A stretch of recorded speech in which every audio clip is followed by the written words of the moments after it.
Virtual Motorsports is now. This September, the heart of sim racing beats in Chicagoland as the Sim Gaming Expo takes over the Schaumburg Convention Center, September 5th through the 7th. Go wheel to wheel in our competition area, test the latest gear, meet top brands, creators, and celebrate with fellow sim racing enthusiasts. Whether you're a seasoned sim racer or new to the sport, this is your chance to be part of history. To purchase tickets and see the full exhibitor lineup, visit SimGamingExpo.com.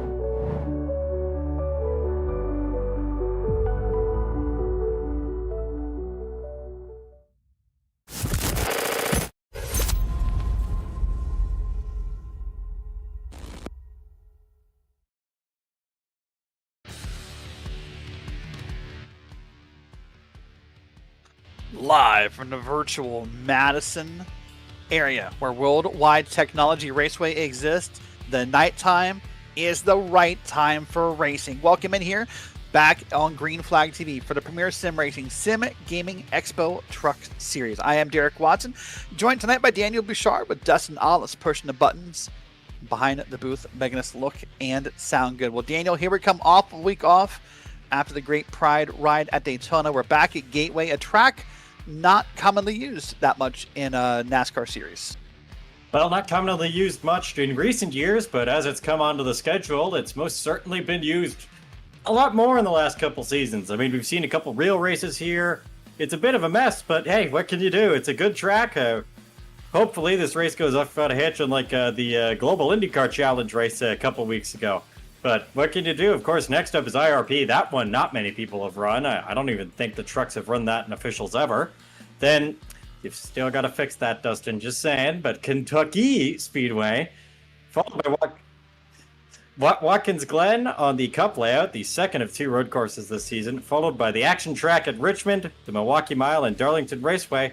But focusing back on Gateway, it's probably the more interesting track of them all. On the schedule. It's not really your usual track. It's basically a flat Darlington when you think about it. Yeah, you can see that. You can see that analogy. I get that here. So for the Scherff Racing Design 160, we heard something Gateway. We'll talk about a couple different analogies for Gateways as the night goes on. But let's take a look at the points and see where the drivers stand. So obviously right now, Richard Regan Jr., that gap closed to 2 points down to Steve Baker. Regan, not a great night at Daytona. Baker's there. Barney's even 2 points back, so he's 4 points from the leader. Ted Lowendick, 106. He's only 6 points off Bradley Holly and Thomas Sink. So only roughly about 7 points through the first 12 points to the top 7. So a very close points battle. James O'Brien, Andrew Sharp, Steve Loving running out the top 10. But then no surprise when we look at our team points that Regan Bogue would lead those. If they're leading the driver points, most commonly, they'll lead the team points as well. So it's Whataback Racing back in second with RBM, Solpeck, and Miracle Flow in your top 5. Then Grinds, both Tabula Rasa Esports teams, Rapid Theft, and Regan Bogue coming up in your top 10. So we'll wait and see how this night goes on and what happens and where everyone finishes and how it affects the point. And I think at that, we're about ready to start covering qualifying. But before we do, let's take a second and thank some sponsors here that help make this broadcast happen. We'll start with the Sim Gaming Expo. So you want you to get ready for the ultimate sim gaming experience. The Sim Gaming Expo is bringing all genres of simulation and gaming tech under one roof. September 5th through the 7th at the Schaumburg Convention Center in Chicagoland. In Chicago, Illinois, you can attend this event. You can test the latest gear, meet your favorite streamers, and connect with a community that lives and breathes simulation. Don't miss your chance to be a part of it. Grab your tickets now at SimGamingExpo.com. Coverage is also brought to you by Scherff Racing Design, the sponsor for tonight's race, the Scherff Racing Design 160. Scherff Racing Designs makes high-quality racing posters, takes high-quality racing photos, and can bring your favorite iRacing cars to real life with simulated backgrounds and more. Also, Palm Rat Golf. Palm Rat Golf blends classic style with a modern fit. Designed to move with you from the office to the course to wherever the day takes you. Timeless looks, everyday comfort, all in one. Palm Rat Golf, made to move, styled to stand out. Also want to thank Outlap Motorsports. At Outlap, it's not just about horsepower and lap times, it's about the people behind the wheel. Now they're in the paddock, they're in the pits, heck, they're even wrenching late nights just like you. Whether you're chasing tenths on the stopwatch or just trying to clear your head on a Sunday drive, Outlap's got your back with honest support, real tuning, and a true love for the motorsports scene. But here's the real talk. Motorsports is more than a hobby. For a lot of us, it's therapy. That's why Outlap proudly supports men's mental health and encourages drivers to check in with each other on and off the track. Fast cars, real talk, Outlap Motorsports. We also want to thank Window Nation. Window Nation is recognized by Forbes as the top vinyl window replacement company in the country. Their energy-efficient windows are designed to keep homes cool during the summer and warm throughout the winter. All proudly made in the heart of the USA. With expert installation and industry-leading quality, Window Nation is a smart choice for any window replacement project. So do want to go ahead and thank our sponsors for helping out with this broadcast and supporting the premier sim racing sim gaming expo truck league. And right now we got about a minute or so left on that qualifying clock. I'd say about half the fields already went ahead and put in a time. This is Richard Regan Jr., your points leader. Remember, did not have the best night at Daytona. So some would say maybe he's already burned his drop week. Those are not counted in the points yet, but will be soon. But one more bad week for Regan, and that points title could be really in trouble, Daniel. Yep, those drop weeks are something you got to be careful of. If you lose, if you burn one of those too early, you could be in a big hole very early on. Regan's going to hope to bounce back, and well, he seemed unstoppable on tracks that aren't super speedways, so we'll see if he's able to do it tonight. Yeah, this track, very long. A lot of comparisons can be made. You made the one to Darlington earlier. Some people would call it a very long, stretched out, maybe a Martinsville or a New Hampshire, these long straightaways with these kind of difficult corners. You see Richard Regan shutting down here after getting that 33.377. Puts him third on the board.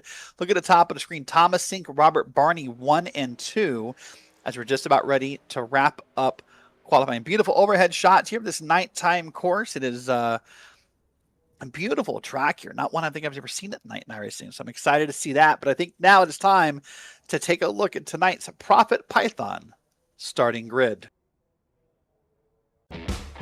So we'll start up at the pole. That's me, Thomas Sinking at Grinds Racing, number 48, with a time of 33.355. He'll be next to Robert Barney, part of Regenboog Motorsports, first and second on the grid. P3, Richard Regan Jr. just saw his qualifying lap. He's next to Steve Baker, one of his teammates. That's row 2, third and fourth. P5, Ted Lomadick is next to Andrew Sharp in the 24 for fifth and sixth. Moving back into row number 4, P7 is Jeff Evans, part of Miracle Flow Motorsports, next to Bradley Holly back there in P8. P9, James Morgan, one of the first Tabula Rasa Esports trucks on the grid, is next to Colton Lane for P10. P11, we see Brett Adams for Adams Family Racing, followed by Evan Williams for the RBM Profit Python team. P13, Doug Evans, one of the Miracle Flow Motorsports cars, followed by Jacob Dunn for Tabula Rasa Esports. Also following in behind, another Miracle Flow car of Nicholas Schwartz and Rapid Theft Racing's Kyle Dewey in the old Nippon Airways truck. Then you have Nick Hunter for Grinds Racing and Matt Scherff for Regenboog Developmental following in 17th and 18th. Following, Blaine Adams, the other Adams of the 32 for Adams Family Racing, and Nicholas Saroff for Knucklehead Motorsport. Back into P21, we find Zachary Burnt is next to Jacob Watson. That's P21 and 22. Back in P23, you'll find Mike Toomer Jr., part of JLOS Racing. He's next to Nicholas Acosta in that black and orange 816 truck. Stacy Hunter representing the Sim Gaming Expos in the 71 and P25. He's the last person to put in a time on the grid. He's next to James O'Brien in number 26. P27, Warren Young, his first race back in a few weeks in that number 1 KFC machine. Is next to Matt Gagnon back in P28. P29 is Flo Doms with 29th with Brandon Walter to the outside in P30. Then we'll wrap up the grid here. Trace Paderni back in P31 next to Steve Loving in P32. And the last 2 trucks on the field, Douglas Rice and Brian Tope, round out a 34 truck field. That's a look top to bottom at tonight's Profit Python starting grid. Now at Profit Python, every second counts on the track and in the world of deals. That's why Profit Python delivers. It's the ultimate Discord for deal hunters and side hustlers, with lightning fast alerts on price drops, secret sales, and hidden jackpots. Before the rest of the world catches on, the race to profit is on.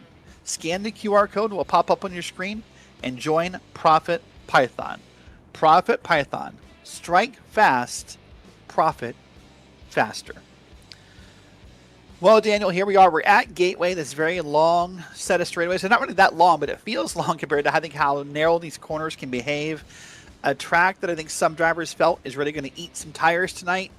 I'm excited to get this thing going and see what kind of beating and banging and racing happens here tonight on this racetrack. Yep, over 75 minutes, it's going to deal with a lot of different stuff. I mean, it's going to be very interesting to see what happens here tonight. Of course, doing 2 pace laps tonight, apparently. From the word we've gotten. So a bit different to what we normally have, but basically just trying to get as much heat into those tires and hope you don't spin them on the first turn. Yeah, it's something very unique. So take a look at the time and weather. 9:23 p.m. virtual sim time, about 85 degree Fahrenheit track temp. But something very unique about this track, you mentioned the word different. 1.25 miles. That's the track. Like, it feels like in NASCAR we hear a lot of, mile and a half, 2 miles or even half miles. But the 1.25 mile track's a little different here. So 4 turns, obviously, banked slightly differently. Turns 1 and 2 banked at 11 degrees, 3 and 4 banked at 9 degrees. So almost an identical track, only 2 degrees difference. But that 1.25 mile, look at that track map on the bottom right, Daniel. That's a very unique layout. Oh yeah, the only real thing close to it, again, as I alluded to, is Darlington, but it's not got the banking of Darlington. So it's a very unique track in that case, and you probably won't see anything else like it. Yeah, I've started to think there's really anything else like it. There's really not. I mean, there's a couple different tracks, but nothing of that nature. So I'm excited to see how these trucks behave here on this track. But while we got an extra pace lap here, we're going to watch the pace lap car turn down and make ready to go green. 75 minutes on the clock. Thomas Sink on the front pro, and the 48 truck is ready for the green flag, and it drops now on Green Flag TV.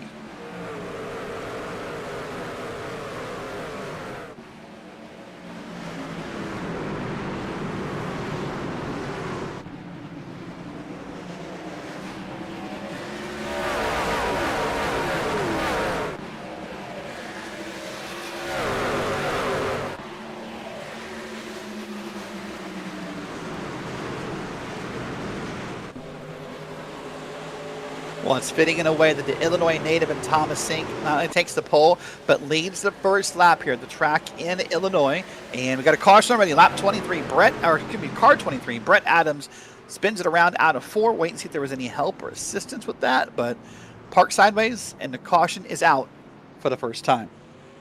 Looks like he just got a bit too loose there and just, these things are hard to catch with those beds in the back, being that these are in fact trucks and not cars. But it's really hard to catch this thing when you lose it, as there's giant air disruptions over that bed. So basically, you're not getting as much downforce as you'd expect. And, well, that's one way to end a first lap. He just looks like he lost it on his own. So, yeah. We'll wait and see when the Green Flag TV replay machine loads up. We'll wait and see what happened, exactly maybe who was around him, what close calls there were, or what may have happened to the 23 truck here in lap 1. See a couple trucks maybe dipping down here using that access road. There's Brett Adams, saw a truck up ahead of him, I think, going down that access road as well. So maybe just going to top off on the fuel, play the fuel strategy game and see what comes of it. That's the 27 down there as well. So, well, Thomas Link led the first lap, and here's how it ended. Let's watch the replay and see what happened here, Daniel. There's the 23 on the bottom. He's got James Morgan up top, and you're right, just touched that white line at the bottom, and the truck went right around, and he hit the front with the wall there. Yep, so easy to do in these trucks. Doesn't matter what track, what setup it is. With that amount, if you just touch something and unsettle it, round she goes. Well, tell you what, let's do this. While we're under caution for the first time, we talk a lot about tonight's race, Daniel, but let's look back 2 weeks ago via Mr. Head. And let's recap. Let's take up some fond memories of the great Pride ride that happened at Daytona. Of course, Daytona has its moments, has those wrecks, those big, scary moments. You see one there that happened right about the start-finish line. Of course, your winner, Jacob Dunn, representing Tabula Rasa Esports, held off the field and came around. But you see a couple more photos here. You see it was a great night, some fun paint schemes. We saw unicorns, rainbows, and all kinds of moments in support of the LGBT community. So a great ride here at Daytona for PSR. Now, Mr. Hedge, sim racing is full of unforgettable moments, and Mr. Hedge photography helps you capture them all. From first wins to fresh liveries to even those crashes you'll never forget, like that one right there. Mr. Hedge turns virtual racing into memories worth sharing. They're clean, they're sharp, and they're made for sim racers. So please visit mrhedge.co.uk to get the best moments in focus from your iRacing career. Oh boy, what a great night it was. What a memorable night it was for PSR, for Green Flag TV, and everyone involved to have that moment, that race at Daytona. But now we turn our focus back to the current race, back to the Scherff Racing 160 here at Gateway, Worldwide Technology Raceway, the new, I guess, modern advertised name for it. Lights on the pace car are off. So, Daniel, now we rack them up and try to do it again.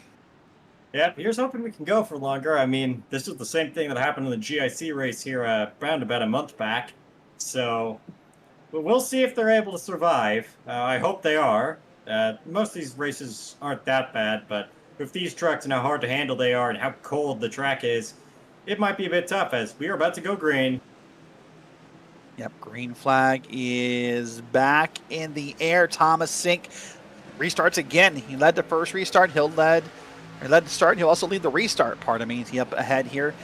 Right up ahead of Robert Barney, Steve Baker, Richard Regan, your top four. You see him right there at the front of your screen. The whole field is 2 by 2 for the most part. The ants marching in as they come through the turns 1 and 2 at Gateway, down into turn 3 and 4. And here they go. Sink leads them in. Regan with trying to make the pass on the bottom. He wants to get up here and get involved in this battle. He's trying to get involved in the battle. Cautions out again for the second time. We'll wait and see who's involved. Oh, Stacy Hunter. Yep, probably got some help there, considering it was facing the wrong way around heading into turn 3. Yep, I think that's going to be a fair assumption. Thomas Sink sets your new fastest lap. Just for the record, got it mostly under green, so that'll be a good lap. Not a full lap, but we'll wait and see what happens. Here's Sink. That's going to be Trace Paderni in the bottom on the black and yellow. Oh, Paderni got turned. Paderni got turned by Flo Dams, and then up the hill they went, and Hunter just a victim. Yep, so easy to do that. These trucks are so big that it's on a track this tight, it's so easy to just bumper clear someone when you're not actually clear. So, textbook case of that right here. Let's just go on board here with Paderni, see what he saw. Yeah, just turned him. He just turned him. Yep, he's got bumped by Flo Dams, and then up he went.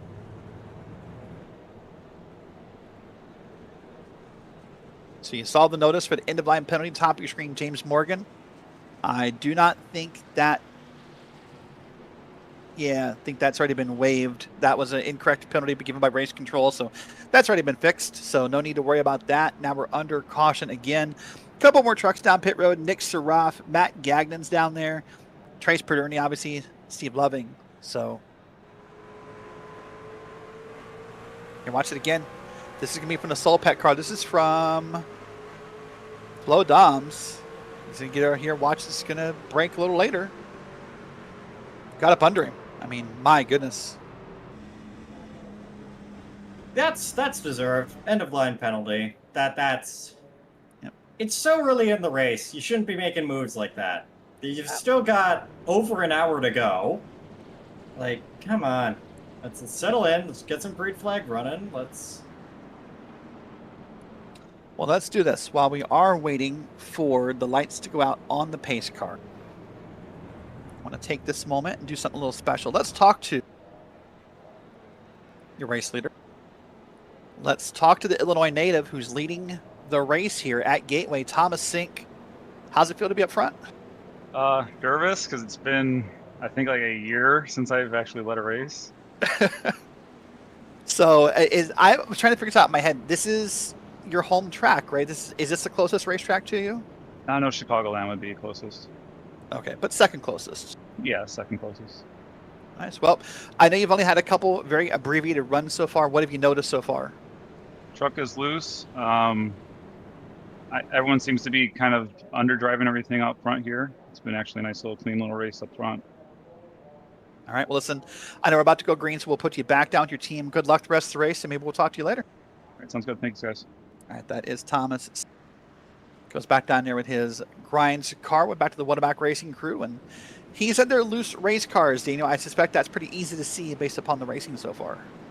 Yeah, and well, these trucks are just naturally loose. It's really hard to make them tight, and on a track like this, at night, yeah, you're not going to have a tight car. It's going to be loose out here, and it's going to be hard to handle, as we've already seen. The fact that I don't think we've gotten a single full green flag lap in yet. Not yet. Let's try and do it this time. Pace cars down for the third time tonight. Barney the flagman waves the green flag at Gateway. James Morgan, I believe, is going to be... Yep, that is... Again, that flag is cleared, so that is good. No need to worry about that. Beautiful lead by Sink here. Said he's nervous, but he does not showing it in his racing, Daniel. Oh, hold on. Big wreck. There's Jacob Watson to the inside of the black and green machine. That's, I believe, Scherff, Brandon Walter back there. So wait and see the first multi-car wreck of the night. It was a bigger multi-car wreck of the night. We'll wait and see what happens here, Daniel. But boy, this feels like an ugly pattern so far. Yeah, cautions breed cautions, and like at some point, something's gonna snap, and well, we're gonna see a lot more damaged race trucks out there than what we've already seen. Like that just looked like a concertina effect. Someone checked up and just around everyone went. Here's hoping we can finally get a green flag lap in, although now that I'm saying that, and the commentator's curse is a thing that exists, let's just say, I cursed the points leader in GIC earlier today, so hoping I'm not going to turn this race into the pace car winning it. We'll get it moving eventually. It'll happen, but let's wait and see what happened this time first. Wait for the replay machine to get loaded up here. Watch the bottom of that black and green truck is Jacob Watson. And, oh, a small bump, I think, for Nick Hunter, actually. Got car loose, and then from there, it just got crazy. See multiple cars down off the track. And right now, in my ears, I can tell you right now, Daniel, race control is trying to talk to the driver. Just trying to calm him down, saying, hey, guys, like, you know, it's 75 minutes. Let's stop racing so hard. So we'll wait and see. Oftentimes, though, I find when you tell someone not to do something, they end up doing it more. Yeah, this is a problem that's in real racing, which is why there's now a lot more stricter no-contact rule in a series I'm involved with in real life. They had issues of drivers acting like they were heroes in the last lap and the first lap of the 30-minute race, and, well, these aren't real cars, but imagine real cars doing that every single week. Right. I'd say when we watch that replay again the second time, I actually got a different perspective. I thought maybe Doug Evans may have bumped Nick Hunter first, so it'd be interesting for the race stewards to go back post-race and figure out maybe what exactly the epicenter of that incident is, because it felt like maybe there was just multiple cars making contact and sort of a, you know, I guess the Who Shot JR, that's an old-time reference. Maybe not everyone gets that one, or like playing Clue. It's going to be figure out who did what, where, with what weapon to determine what caused that wreck right there. We're under our third caution of the night, not even 15, only about 12 minutes into this race, Daniel, and I guess maybe the only person who's happy is Thomas Sink, because every caution lap is one more lap led. He gets to tick off the board. Yep, and those laps led are important. I don't think there's bonus points for them, as far as I know, but there's a point for leading a lap. I mean, he's already credited that a while ago. There's not one for, you know, for much more than that. But look at that behind him now. There's Richard Regan, the driver we talked about. He has quietly worked his way up to the outside here, and possibly will look to pounce as soon as possible. Yeah, hoping to get that jump off the start that Thomas Sink has been getting. So and then Regan will probably just stick onto his bumper, maybe move him. We'll see. He's been the guy to beat, defending champion. He's already won 2 races this season in dominant fashion. He seems to be unstoppable on these tracks, and we'll see if anyone can stop him. If he gets in front, I'm pretty sure that's race over for everyone else. We'll wait and see what happens from here. Long race still to go, almost an hour left. Thanks for hanging out with us on Green Flag TV. Derrick Watson, Daniel Bashar with Dustin Ollis pushing the buttons behind the booth. See, Regan is trying to keep himself entertained, just kind of wiggle the car around, waits for the green flag. There it is right about now. And let's right or wrong with Richard Regan and get this point of view.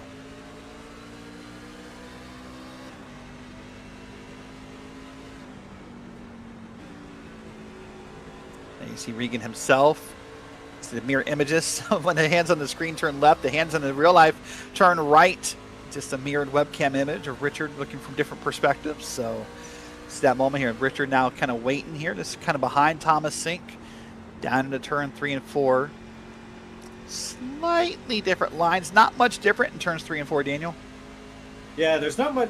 Running a line here is very interesting. He's just trying to get out of that little bit of dirty air the rear of these trucks produce as he shifts down coming into turn 1 there. It's and again, just getting up to the rear of him, and he just set the fastest lap. So if he gets in front, I think this field's probably going to have to worry. Yeah, we'll wait and see if that does happen. Back to the field and see a little bit of 2-wide racing. There's one of the Williams trucks on the bottom. He's got Andrew Sharp up top. He's got Jacob Dunn behind him. So that is Evan Williams on the bottom. A nice little battle right there. Sharp, a driver really who's, I think, still waiting for his breakout moment in Premier Sim Racing. He's had much league success in the past. Up top now, Bradley Holly has the fastest lap. That's that car in P3, by the way. So now a nice 3-truck battle up front here. Regan goes for the pass to the bottom here into turns 3 and 4. What does Sink do? They get close. Sink tries to pinch, can't hold it. And as the caution comes out, Richard Regan takes the lead. Yep, and there's to the inside. At least we made it 2 laps that time, but yep, the cautions are going to breed cautions. We're gonna hope. I'm hoping for a green flag run, but from what I've seen so far, I don't think we're gonna get it for a little bit. And to be fair, this is a tricky track, right? The out of the corners is very slick here, easy to push. So wait and see what happens. Here's Burnt though, and I think he's gonna get pushed by a driver. Come to think of it, my goodness. I mean, that's wow.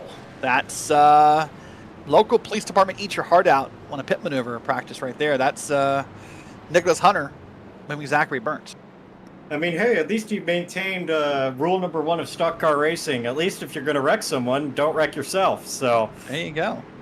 That's still going to be an end-of-line penalty, though. That might be the most egregious dump I've ever seen on the sim. The most egregious. He's up there, though. I'd give you that. But he's trying to make the pass. Maybe got a little too close. And, oh, boy. Well, so as you said, that should be the end-of-line penalty for Nicholas Hunter. He'll go to the back per the league rules for causing the caution. Burnt will come down pit road. The good news for Burnt, in a way, yes, it's frustrating you got spun around, Daniel, but it didn't look like you hit anything. So maybe he's going to come down, put some gas in the car, trying to get ready for that fuel run, if indeed that does happen. But no damage to that truck. Yeah, very lucky considering how close those walls are to the apron and racing surface here. He was really lucky to get away with that as well. This track is a tire eater, so you're going to come for tires every time you come down pit road. And boy, I'll tell you what, if as a driver or as a league admin, you're frustrated by the number of cautions tonight, 1 week from tonight, Lucas Oil IRP, Indianapolis Raceway Park, one of the shorter tracks on the service. Yeah, that's going to be a bit of a bump fest, a bit of a beat fest. I hope not a caution fest, but it's going to be not a lot of track space for all these trucks. Yep. I'm hoping they put in together like a D&Q thing for that, like max 30 on there, because that track, when you have 20 trucks on there, it's difficult. 36? Yeah, good luck. Yeah, it's going to be a busy night. But right now, here we are at Gateway, new leader in Richard Regan Jr. Richard, by the way, traveling up to Loudon, New Hampshire this weekend. He'll be running in real life a Legends car at Loudon, New Hampshire this weekend, I believe both on Saturday and Sunday. So Richard not only an ace at short tracks in the sim, gets practice in the real life with those races he does, and has that Legends car he loads up and travels around with. So good luck to Richard this weekend in that Legends car, but we'll wait and see what he does. Maybe we'll get some cool stories next week.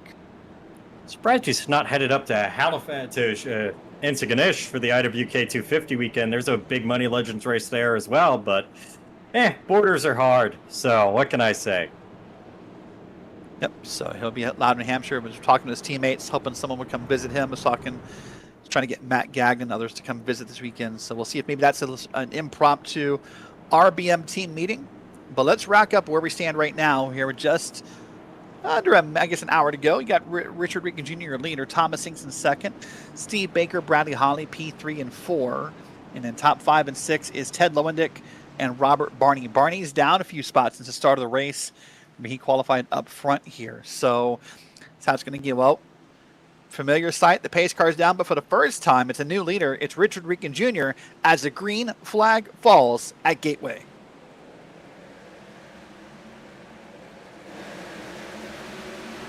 Regan quickly clears up in front of Thomas Sink.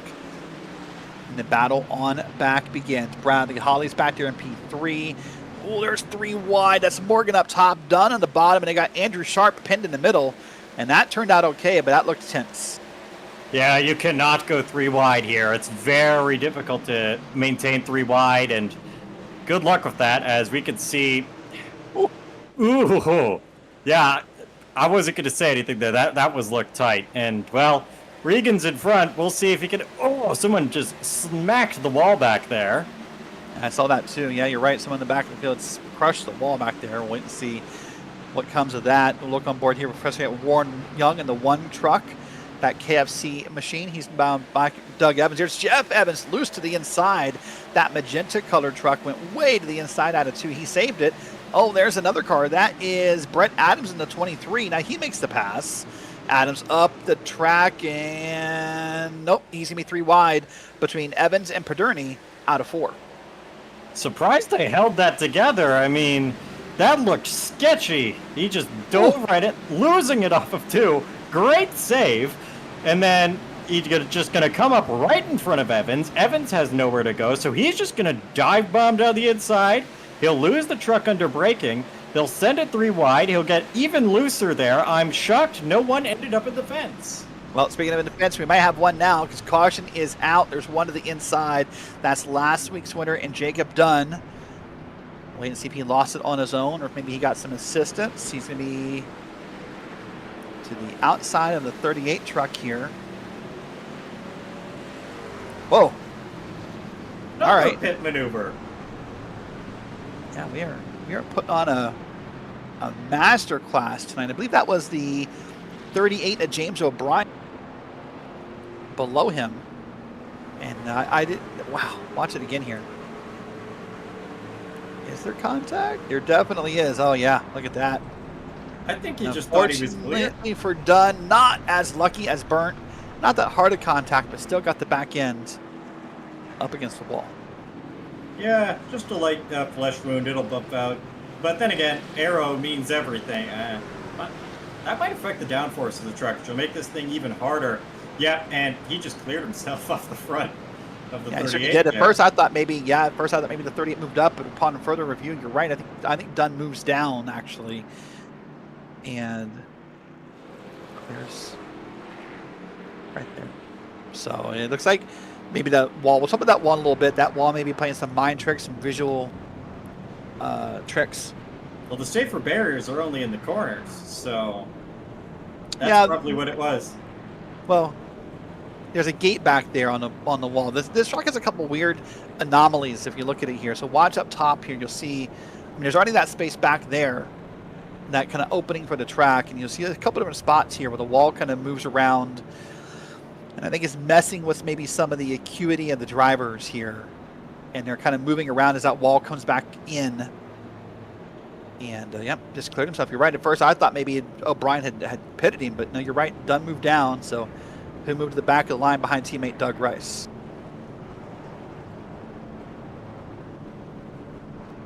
It'd be interesting to see. Yep.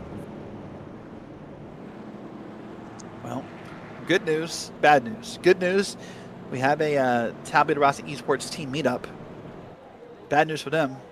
It's in the back of the field. It's not where you want to meet up, guys. But you saw back there, we saw, I think, Rice, Watson, and Dunn. So we'll see if they can make up any spots as this night goes on. A couple things to track here.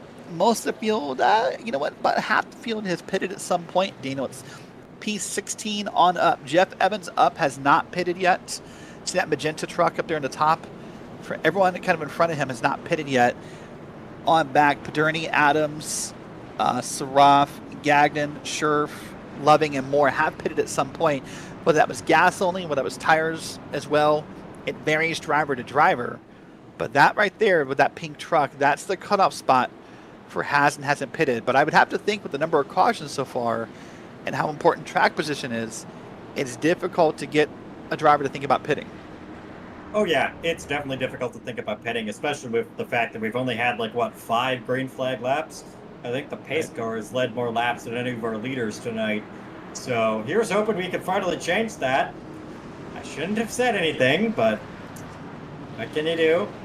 Calm down, stay focused. You've still got 50 minutes. You don't need to make any dive bombs or anything. Just stay cautious, stay going, and, well, here's hoping we can keep it straight for a bit. Well, let's see what happens as the pace car pulls down. Richard Regan leads the field on around.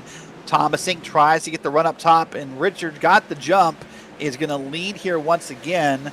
And now the battle for P2 is on. Bradley Hodge at the bottom of Thomas Inc. Ted Lowendick on back. They make maybe they didn't. They made contact. He sent Sink up the track. Sink saved it. Now 3 wide, back to 2 wide. Boy, oh boy, Bradley Holly up to P2. That was... I don't know whose fault that was. That looked like just a racing deal, just your good old-fashioned close quarters racing. Got tight, probably got loose, and boom, both of them into each other, and, well, almost around he goes. Well, now the driver with the fastest lap of the night gets to run down Richard Regan Jr. Last time by, Holly was basically even with Regan on time, so no gain that time. But look on back, there's Thomas sinking more. But here's that contact. Look at this. It may have been Sink coming down from that angle, who tapped Holly and then got loose and then survived a 2 car right there. He checked up, Lowendick checked up, and everyone was good. Now Colton Lane under the white line. He barely gets back up there. Boy, oh boy. Seems the field's starting to settle down a little bit. I mean, I'm not going to eat my words, I hope, but it seems like they're starting to single file out, which means it's probably going to start spreading out. We might have our green flag run here. Going to see James Morgan made the pass on Andrew Sharp right there. That is the paddle for P8, P9 on your screen. James O'Brien wants to get involved. He tries to get a pass on the bottom below Sharp. And does he clear him? Almost clears him up out of 4. They'll be side by side on the corner. Now, I was going to say earlier, you know, this track is very tricky because even though it is flat, there's only 9 or 11 degrees banking here. It's very easy out of these corners to spin those tires, and that's what some drivers are facing tonight with how loose they get. Is it's easy to get a little too throttle happy here and get that truck loose. Oh yeah, but it's like easy to do that on any track. These trucks get easily throttle loose all the time, and it is a real pain to control these things. And here we go on board with I don't know who this is, I'm sorry, but it's one This is Matt Gagnon, yep. On board with Matt Gagnon here. We're just going to take a ride on board, see what he's able to do. I mean, he's hitting the edge of those on the straights, but then you're slowing all the way down to under 100 from over 100 on the straights. And then if you just light up the throttle too early, you can see that. You get super loose on exit. Master for control there from Gagnon. Look how calm he looks. Just very patient, very chill, very stoic. Kind of leans the head for the corner a little bit. By the way, funny story. Apparently, I caught the attention of Mrs. Gagnon 2 weeks ago with this darker room for Matt. I'd questioned for half a second if he was wearing some kind of like, you know, something around the eyes. And apparently Mrs. Gagnon was concerned her boy was wearing makeup. So he had to explain to her, no, Mom, it's just a dark room. So sorry, Mrs. Gagnon. Didn't mean to say he was wearing eyeliner. Just a brief thought. But there's Matt Gagnon on board. That Ford truck here, or the 14 truck, pardon me, is in P4. That's what I'm trying to go for. He was in P21 actually. Yeah, He's that in was Gear fourth 4, gear. P21. Yeah, that's the numbers. Sometimes as a commentator, they get the best of you a little bit here in the moment of this beautiful onboard shot. Matt, again, I just love how stoic Matt is, and I'm envious, Daniel, because not every driver, including myself, is that stoic or that calm when you're sim racing. Oh yeah, you. Some cars here are really stressed while driving just because you don't want to lose the thing. I mean, Formula 1600 stuff like that. These trucks, I mean, these things are hard to handle on a wheel, so I haven't touched them because I race on a controller. So, yeah. All right, well, there's the pass by Morgan. By the way, he barely got in front of Williams there. Oh, look at this little gaggle back here. That's, my goodness, that's Jacob Dunn, Doug Rice, Doug Evans is back there. Wow, this is a nice little gaggle of just different colored trucks. So we got 2 purple trucks, 2 blue trucks, 2 green trucks, and Zachary Burnt somehow stuck in the middle, hoping to get away from this. Yeah, I would not want to be in that hornet's nest right about now, that's for sure. As the Tabula Rasa teammates fighting each other. That's going to be interesting discussion. Oh, checked up right there. Almost got ran over by the 41. Here they are side by side. There's Doug Rice, Jacob Dunn. Rice trying pretty hard to keep that bottom spot. And it's going to stay side by side to the corner.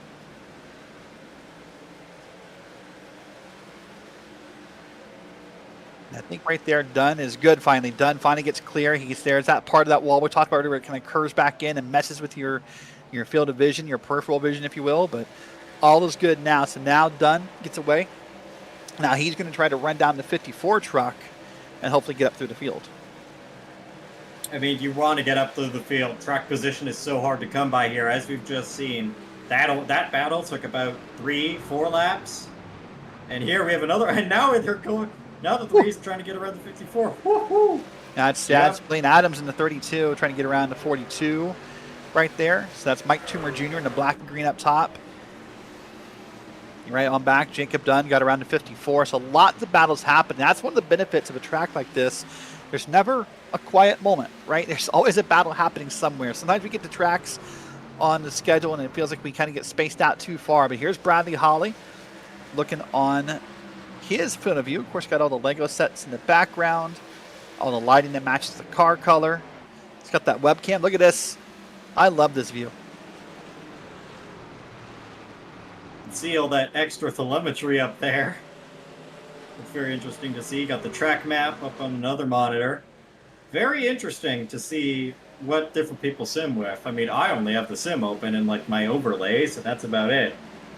Yep. But you talk about triples, you talk about VR, you talk about ultra wides and curved monitors and single monitors, and that conversation really has grown in the past couple of years, hasn't it? Oh yeah, it definitely has. I mean, then there's me, who just races in a laptop with a controller, the most basic setup available. I mean, I would have a wheel, but I don't think I have enough USB ports for that. So what can you do? You see up top, you got on the right, you got the track map. On the top left, it's got the telemetry, and of course that view in the middle. And that's a different, that's a different topic than VR and triples and everything is. What do you run with? As I'll admit, as a commentator, I have plenty of overlays open, right? I have a standing screen on my right monitor, shows where everyone is, your lap times, your last lap, everything. But as a driver, I'm pretty basic. As a driver, I don't use overlays. But of course, some people really believe all that data. They think it helps them, and so. To each their own is the battle. But the battle right now you see is for P1. They come out of turn 4 at the start-finish line here.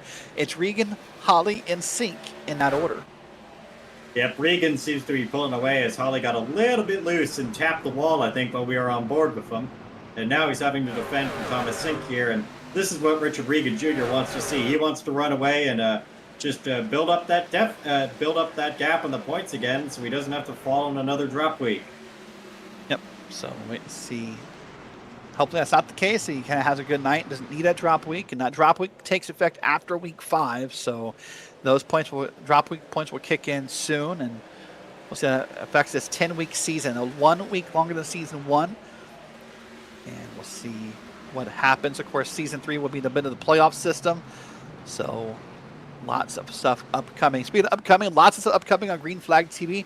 The bottom ticker of your screen will show some of the upcoming events leagues and broadcasts upcoming tomorrow night. Myself will be live with the Average Joe Sim Racing League. We'll be live at Talladega, while Nolan Rimple will be opposite me with a Speed Cup series. So multiple broadcasts on Thursday. And then Nolan has the Bolt Racing League on Friday night. And then Saturday, myself and others for SRA, the Sim Racing Association. So myself, George Kirafides is out there. I think Howie Burrows will be producing. So we are up to, Daniel, when all leagues are present and no off weeks are in, we're up to 7 nights a week of action on Green Flag TV. I mean, I've just already done one broadcast. Oh, that was... Nicholas Hunter. I mean, you're right. Yourself and Nolan Rimple, I think, and others already did the Global IndyCar Series today. So, and right now, opposite us soon, if not already live, will be the Beer League, the Super Formula Lights. So, 3 broadcasts on a Wednesday is a busy day. Oh yeah, it is probably the busiest day we have right now, except for when the endurance races are on, which isn't often, around once a month for those. So yeah. Nice little battle here between Paderni, the Canadian, and the 79 truck, and Nicholas Hunter, as Paderni clears him and then kind of scrubbed the wall in the same process. Down the back straight they go. Hunter's going to try and make the move and decides to lay back here and wait. Well, finally this run is moving on. Now we're under about 41 and a half minutes to go, and it feels like things have calmed down a bit. Now, what I've noticed in watching some team practices this week, Daniel, about lap 30 of a run is where I think these tires really start to kind of have problems. They really degrade. This track eats them up, and eventually handling is going to become a bigger problem here. Yeah, eventually, but with all that caution running we did to start this race, we haven't reached that point yet. So it'll be interesting to see when all the issue repair. Whoa! There he goes. Is he gonna? He's gonna save that. Wow, he did save that. Oh my gosh, that's Evan Williams in the 6. That's a beautiful save. That might be nominated for the Green Flag TV Save of the Month video compilation. That was wow. So here's what we saw first. This is why we flipped over to Morgan. Hello. And Morgan, I can tell you, was not happy on the radio. He was not thrilled, nor should he be, with that move. He just got ran right through. And there's, I think even maybe Evan Williams got a little help from the back. If we could find a different angle of that, I'm not sure. But I think Evan Williams got a little bump from the back that may have assisted him in getting sideways. Watch it here from is that Kyle Dewey in the 33. Does Dewey make contact, or does Williams just get loose? Oh, nope, sorry, bad camera angle, bad call on my part. Evan Williams just got loose. Man, this is why I'm thankful I have glasses. I mean, that was a pretty far back gap, but I mean, iRacing Australian netcode is certainly something, but I've been netcoded from Australians a couple times, so I mean, sometimes that can happen out of nowhere, but I think all of these guys are like US or Canada, so there really shouldn't be any Australian netcode issues here. Yep, everyone I believe in this field is in the North America region. So, while netcode is a thing, probably not the case a lot of times. Thomas Sink now is trying to run down Bradley Holly. Sink down to P3, by the way. There you see all the flags. Remember, these flags are new to iRacing as of this season. So about 4 or 5 weeks ago. The flag's not always indicative of anything anymore, because now every driver gets to pick the flag they want to represent, which is fine. But in the previous system, your region or your location was sort of based upon your billing address. So I think the last system was a bit more accurate. So now that you can pick flags, I mean, you see Kyle Dewey out there with a different one. You'll see, of course, Nick Hunter has the iRacing flag out there. Some people haven't even picked one, as you can see right there. So those are the old clubs, actually. This is what this is right here on the top left of your screen. Massachusetts, Texas, Jersey. It's what these all submitted the drivers in their driver bios, so you can get a better idea of where everyone is from. But boy, some wild racing happening on the track there. Look at the bottom of your screen. We're watching Matt Gagnon, watching the 177. That's Nicholas Schwartz. And he's trying to make a pass here on one of the Adams family trucks. There's a truck up top. That's Nicholas Hunter. He was just in the wall. Yep, and he's going to, I think, once everyone's going into pit there, he just looked like he backed out of that. So nope, he's not coming down. That's interesting. I guess he just backed out of it. Didn't want anything to do with the mess in front of him. Oh, sometimes that's the best call, is just to have the awareness to back out. Schwartz now is going to try and battle as hard as he can with that truck up top in that 43. And wants to make the pass, decides, oh, let's back out. I'll wait my turn, and I'll see if I can make the pass at a different time. Here's that battle we saw before, by the way. This is Schwartz side by side. Had to check up. He was going to lift up the track and get into the Adams County truck had he not lifted there, Daniel. Very smart to do that. Some people weren't doing that earlier today, and that's what led to that caution fest to start the race. But, I mean, it seems like people are starting to understand these trucks a bit more, starting to understand how this track drives, because I don't think these guys have raced it that much in these trucks. So, yeah. Maybe some have. I mean, one of the cool parts of the Premier Sim Racing SimGamingExpo Truck Series is this schedule follows the official C-Fixed schedule for the week. So there has been some official racing at Gateway, or I guess I should start calling the real name, Worldwide Technology Raceway this week. I know Nicholas Lacoste, who's back in the field, won a race last night here. And some of the other drivers have maybe practiced it. But you're right. I mean, the grand scheme of things, it's not a track we race all the time. You know, we race Daytona and Dega and Charlotte and Vegas and Kansas is good examples. But this one doesn't come up that often. Here's Colton Lane. He's going to try and make the pass on James Morgan. Kyle Dewey's on back. And there it is. Lane clear of Morgan out of 2. Morgan's dealing with that damage that O'Brien gave him with just driving right through him. I'm surprised O'Brien hasn't gotten a drive-through for that. Because, well, didn't bring out a caution, so that's how the rules work. So that's the rules work. But let's do this real quick. Let's stop for a moment and let's take a look at our Miracle Flow team update. Let's take a look at our Miracle Flow drivers. Starting off up in P2, that's Bradley Holly in the 184. You saw us on board earlier. He still holds the fastest lap of the race, does Brad, in that, I guess you want to call it that, I don't know, that aqua green style machine. Creamery. Great run. I think. Prismarine. Yeah, there you go for the 184. So great run for Brad so far in P2. Looking back to the field for our next Miracle Flow driver, I believe we would find Jeff Evans back in P10. Jeff back to his standard magenta and black car after having one of the special paint schemes 2 weeks ago. Jeff seems to be doing all right. Had that loose moment earlier in the race in number 51 truck. And we'll come back to this because the caution is out. That's Ted Lowendick. He's off in the grass. Yeah, looks like he just spun around or something. Probably he was in a fight, so I think he might have got into someone and round he went. Or he could have just, tried to pass for second, and he's just going to lose it. Yep, so lost it out of the corner, maybe a little too happy on the throttle. Loops it both ways, and no harm as far as the damage to the truck. Of course, loose in spots, but the caution is out. Well, with 34 minutes to go, Daniel, I think it's safe to assume everyone is coming down pit road. Oh, yeah, everyone's going to come down pit road, get fuel, get tires. We're just going to see it. There's going to be every single truck will come down pit road here.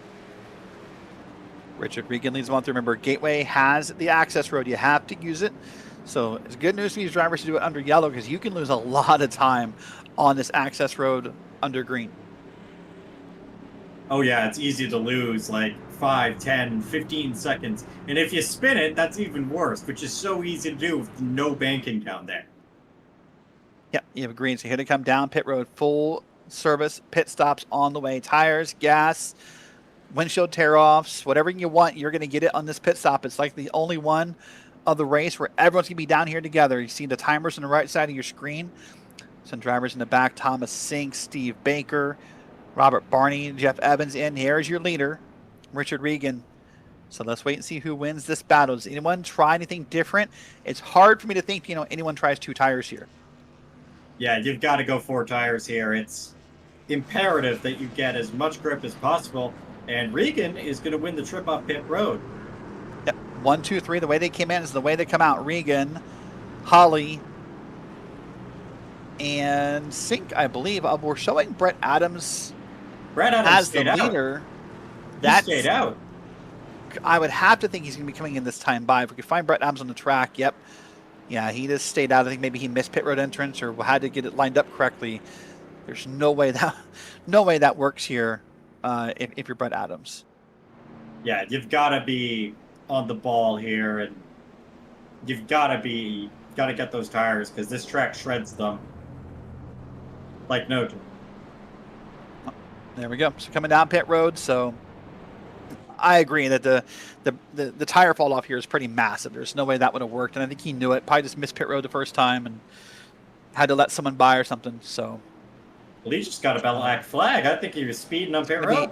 I think he's gonna be entering closed pit. I think we're 1 to go. So I think with this shorter set of pace laps, iRacing's introduced. My goodness, Thomas Sink. You know how fast here. So we'll see about that. What happens to Brett Adams there? I guess he'll get credit for leading a lap, so he'll get credit for that in the standings. But we'll wait and see what happens there. Well, glad you're with us here on a Wednesday night. Welcome in. Again, Derrick Watson, Daniel Bouchard, Dustin Ollis, your production team. Ted Lomadick, of course, given a fault for the caution. End of line penalty, so Ted will fall back and deal with it there. Lights on the pace car out, Daniel. So this time by, we go green. We just had a successful green flag run, but new tires. What do you expect? New tires are a lot better, but getting them up to temperature at night is going to be very difficult to do. As well, Brett Adams is dealing with that penalty. He's been in for almost a minute now, so we'll see what happens there. But anyways, we're going to come back to the green. Richard Regan on the outside, hoping to get that jump and clear him before turn 1 and just run away from the field. This is a great RBM Whataback Racing battle with the first 4. Green flag is out. Regan gets the jump over Holly, over Sink, over Baker, and more. And Regan leads us into turn number 1.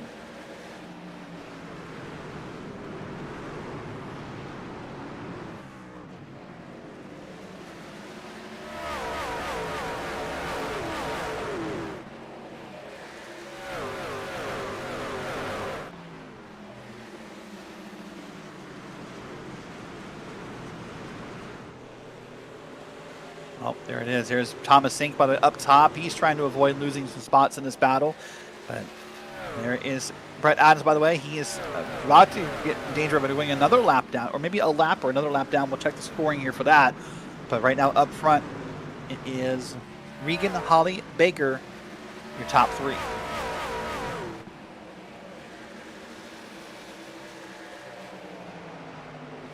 Well, Daniel, there's James O'Brien. Oh, hold on, caution, big caution. Nick Hunter's involved. Zachary Burnt, I think, may have had some contact there. There's Jacob Watson and the 9 truck on back in that black and green machine.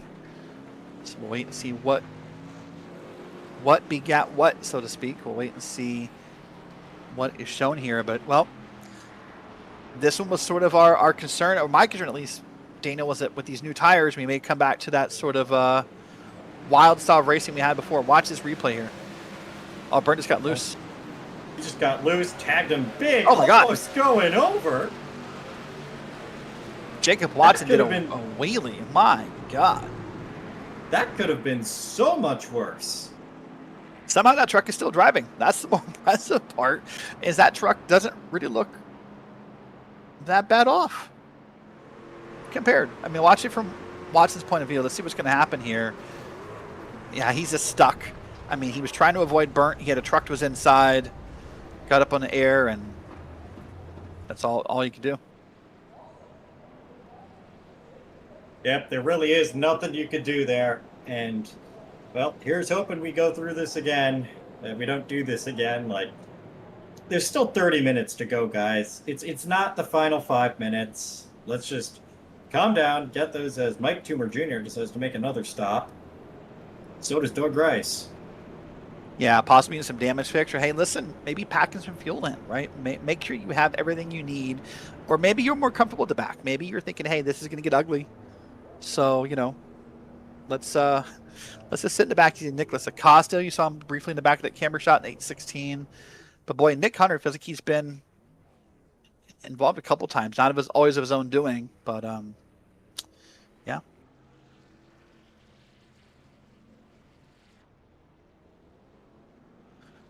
Well, here we are. Now we're about 28 and a half minutes left of racing here. Richard Regan leads us on a round. Let's do this. Let's grab an interview. Let's freshen the broadcast up a little bit here. Let's talk with, we're going to talk to him later. Let's talk to Matt Gagnon in the 14 here. I rode on board with Matt a little bit earlier. Let's grab a Matt here. We're going to welcome Matt Gagnon into the Green Flag TV broadcast booth. Matt, I know we're one to go, so we won't keep you for long, but how's the racing been so far? Do you want me to be nice? I want you to be you. If I'm me, I'm not going to be in this booth ever again. So, put it lightly, it's not been a very good race. I will say, coming from the back of the field after getting into an incident last week at Daytona, you know, it's not been fun playing with some incidents here. But, you know, we're trying to pull our way back up front. We're up here at 15th. Key is to just, you know, stay smooth. Take it easy in the turn one. Yeah, just survive right now. Not looking pretty. Well, listen, I did mention a little bit ago that I apologize to Mrs. Gagnon because apparently I mentioned the whole thing about eyeliner last week, and, you know, I may have caused a controversy in the Gagnon house. So just confirming, no eyeliner, right? Fair enough. We're good. Well, listen. Hi, Mom. Listen. Love you, Mom. Hi, Mom. All right, Matt. Well, listen, good luck tonight. Maybe we'll see you up front. Good luck for the rest of the race. Thank you, sir. All right, that is Matt Gagnon. We'll put him back down with the Regenboog Motorsports We're going green here, teammates.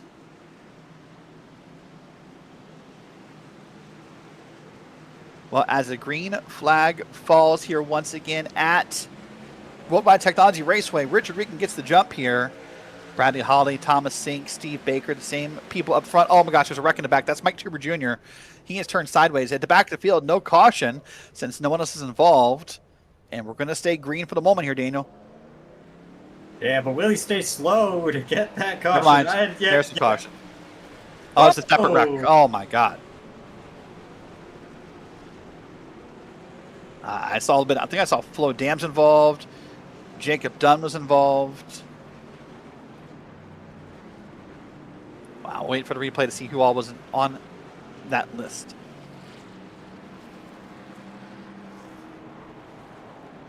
Well, Daniel, this has become possibly. Well, let's wait. See if we can replay first. It's just gonna be. Whoa. I mean, it's one of the Evans drivers just pushing Flo Dams to the corner, and then all hell breaks loose from there. So, you know, I was going to say this is possibly number of cautions wise, at least from my recent memory, Daniel, one of the worst in PSR. We feel like we go through this ebb and flow where it cleans up and it gets a little messy, but this is more than a little messy. So I'm sure there'll be a lot of talk in the stewarding report. This is Evan Williams again, just beating the bumper off of Flo Dams. You just don't do that when pushing with these trucks at Daytona. If you hit the bumper wrong, they're going to go around. You really shouldn't be touching bumpers like that in a field that packed with 25 minutes to go. Yeah. Well, let's do this. Let's continue our Miracle Flow team update. We're going to do it a little differently here than what we typically do. Let's just talk to one of the Miracle Flow drivers. Let's just do it that way. Let's focus on the 171 of Nicholas Schwartz. We're going to welcome him into the Green Flag TV broadcast booth. Well, Nick, we were in the middle of a Miracle Flow team update before the caution started happening again. So I'm not going to assume. I'm going to ask you directly. How's the race going? Well, I mean, I think you can see how it's going from the booth. It's been a lot of chaos back here. I've very narrowly avoided those last two incidents. So hopefully we get a longer run here and we can see what happens. What do you think the goal is? Is it just what? I mean, phrase that question. What do you think is the position wise? What's the goal? Is it to get a top 10 out of here, a top 5? What's possible given the way this race is going? I mean, honestly, my goal is just to survive. I think if I survive, I could easily finish 10th. I picked up some damage early on, and I feel like I was a bit slower, but I think we're back to normal now. So really, it's just avoid these wrecks, and we'll get a decent-ish finish. There you go. Well, Nick, thanks for being up here in the broadcast booth. Good luck the rest of the race, and we'll talk to you later. Thanks. So that is Nicholas Schwartz. Now, can I complete the, I guess, the quadfecta, the 4-person run here? Let's just do the rest of the Miracle Flow team update here. Let's welcome in the last of the 4 drivers from the Miracle Flow team update, Doug Evans in the Miracle Flow machine. Doug, we were in the middle of doing the updates, and then, all hell broke loose again. So I'm just going to ask you directly, how's the race going? Oh. I've had better races, but I could live where I'm at right now if I could somehow keep it.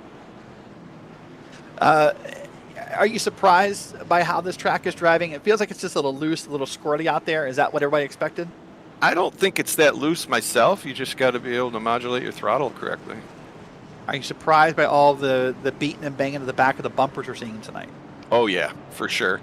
And I'm going green here, and I need to focus or I'll crash myself. Fair enough. Well, we'll put you back with your team. Good luck, and we'll talk Thanks, to you later. guys. See ya. All right, that is Doug Evans in a Miracle Flow machine. We'll get to the rest of that in just a second. Let's watch the restart first, as it's going to be Regan and Holly up front. Green flag is out at Gateway.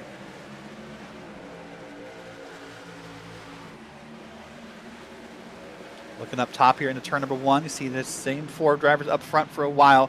Regan, Holly, Sink, Baker. Beyond that, Barney, O'Brien, Sharp, Evans, and Evan Williams round out your top 10.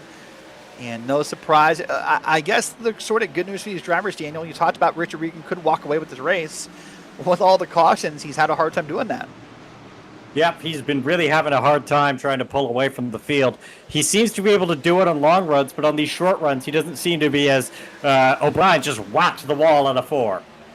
Yep, so a pretty common theme tonight. It feels like drivers kind of hitting the wall. There was actually heard some talk pre-race from drivers who were kind of surprised how much you could kind of hit the wall here and maybe not feel the damage that you would at other tracks. So not that you want to hit the wall, but they were kind of happy it was a little bit more forgiving than other racetracks.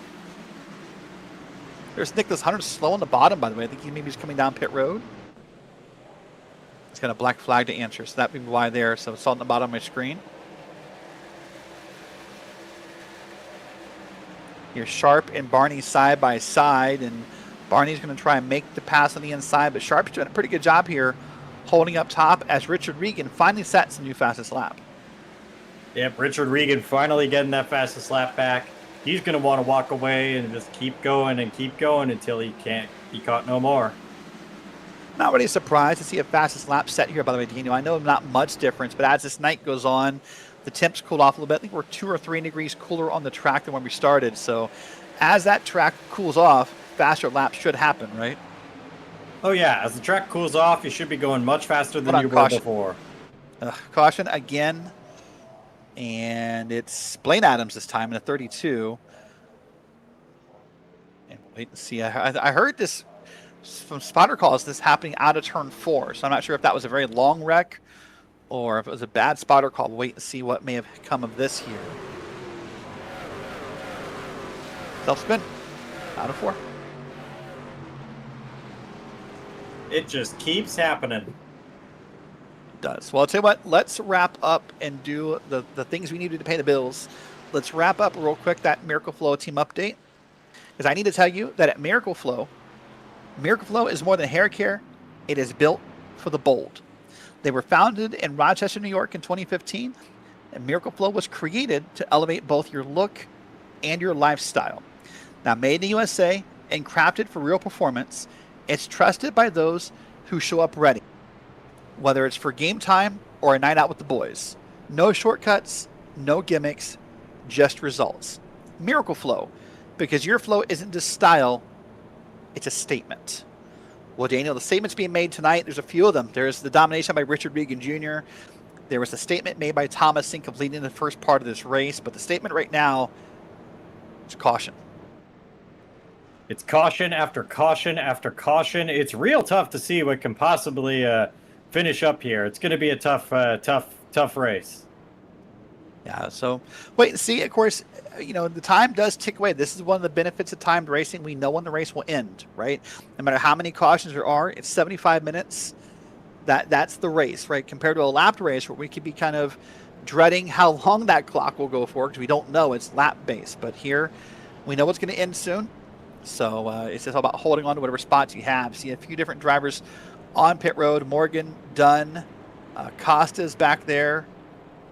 One of the Adams Finney trucks is right there. So I suspect right now what some drivers may be doing, Daniel, is getting tires. Now, it sounds a little weird, but the reports I heard all week is how much tires make you feel like a superhero here, about how tires really will just kind of help you so much in this race. So I wonder if some drivers are going to come down and take late race tires and try to get through the field. Oh yeah, you're going to want to get all those tires and all that. Just want to get those tires, keep those tires going. It's going to be real tough to figure out what to do without those tires. It'll be a tough race without them. Like, Yep. this track chews them up, spits them out, and then eats them for breakfast, lunch, and dinner, possibly even dessert. Now, of course, up front, different story, right? If you're Richard Regan, Brad Holly, Thomas Sink, Steve Baker, no way those guys get convinced to give it a track position. They're happy up front, so kind of a tale of two races. As you look back through the field here, you see Trace Paderni with a long pit stop there. So he'll come out here, and Blaine Adams, of course, on pit road. So lots going on. Jeff Evans, bottom of your screen. Well, let me pose a couple questions here as we now 1 to green. If this stays green, which sounds like a big if at times in this race, do you believe that anyone catches Richard Regan? I don't think so. He's been unstoppable on tracks that aren't super speedways. He's got the short run pace. He's got the long run pace. It'll be really hard to catch him. I think he's going to come out for the win tonight. All right. Well, we'll wait and see if that does come to be here. And he's riding on board with Ted Lomadick, that gummy cluster. He's got that bright, colorful wig on this season. Does the gummy cluster, that sort of, I think it's a rainbow hair. There's Ted, by the way, the Ohio native, the Buckeye, if you will, riding on board with him. So much different hairdo from the webcam to the front of the truck, I'd say. Definitely, for sure. I mean, he's not got that hair on top of him as we get ready to go back green here. And there we go. Oh, that looked like a bit of a jump, but someone jumped and it would have created a bit of a checkup in that field. So and here we are, green flag racing. Ted's now racing around the 14 and Matt Gagnon, the Outlap Motorsports machine. And Ted's just going to ride the top here. You see the estimated throttle inputs on the left side of your screen. Seems on the throttle. Let's see when he lifts here. And really, this is kind of a challenging track because the only brake marker you have here, Daniel, something we've not talked about all night, are those caution lights, those traffic lights on the top of your screen. Compared to some tracks, there's not really a lot of braking markers here, it doesn't feel like. there are definitely not that many braking markers here. It's going to be hard to hit your marks and just keep going and going and going. It'll be a tough, even tougher in this late stage of the race with all the cars around you scrounging for every single possible position that remains out there. And, well, we're seeing it now, 3 wide.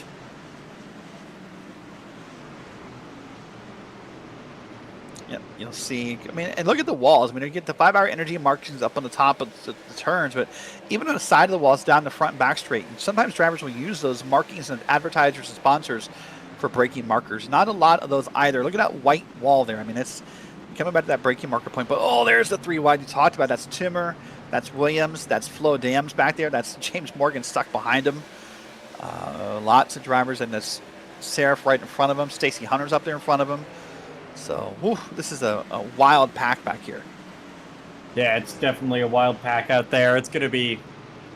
I'm hoping they sort this out, because it's starting to get a bit on my nerves here. I'm starting to lose what I'm thinking of, and just trying to... Flo Dams gets really loose off the corner there. Able to save it, though, so that's good. Yep, that's a great job by Flo Dams. There's Kyle Dewey up top of Doug Evans. He clears Doug Evans, I think. Nope, Evans will come back through the corner. They'll be side by side. Oh, Evans is loose. Holds on to it. And maybe Morgan got loose on the bottom, too. I can't tell if Morgan got loose or was just trying to get under Flo Dams. Morgan now puts him 3 wide into the corner. 2 wide. Oh, just hold on. through him. Stacy Hunter, loose. Oh, come on. That's... Wow. Paderni just ran right in front of him. I mean, there was nowhere for him to go. I think 71 was hard, trying to not lock up the brakes throughout that spin. He had nowhere to go. Yep, caution is out once again. 13 minutes to go. And Paderni down pit road. And I believe that was required repairs. What that black flag is going to be for. You see his truck's already towed over there. Watch this again. Oh, Hunter just got sideswiped by Mike Timmer. And then, I mean, Paderni couldn't lift. He had a truck behind him and Nicholas Acosta. And there it is.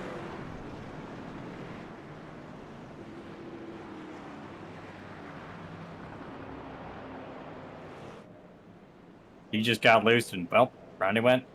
Simple as that. So easy to do. watch Paderni here and watch how little reaction time he's going to have. I mean, that's it right there. That's the contact, and just probably thought it was clear. Probably thought he was going to ride the bottom of the track, and that Hunter was going to stay up top, not knowing that Hunter was just going to slide down that track.